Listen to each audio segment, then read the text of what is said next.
ভাই আমি একটা কথা বলেছি, কথাটা ভাইরাল হয়েছে অনেক। মানুষ মানুষের অবস্থানকেই ভালোবাসে, মানুষ কখনোই মানুষের অন্তঃসত্ত্বাকে ভালোবাসে না। অবস্থান আপনার ভালো, আপনার পিছনে মানুষের অভাব থাকবে না। আজকে আপনার ক্ষমতা আছে, পাওয়ার আছে, খ্যাতি আছে, ইত্যাদি আছে, মানুষ দেখবেন পিছনে ঘুরঘুর করছে, ঘুরঘুর করছে, এবং এরা কিন্তু সবাই সবার স্বার্থেই ঘুরঘুর করছে।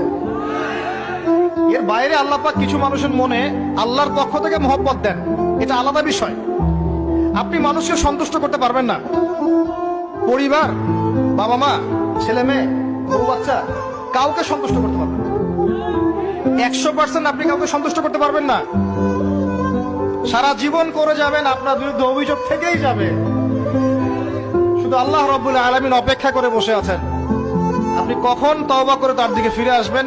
দিন আল্লাহ পাক আপনাকে মাফ করে দিবেন ইনশাআল্লাহ।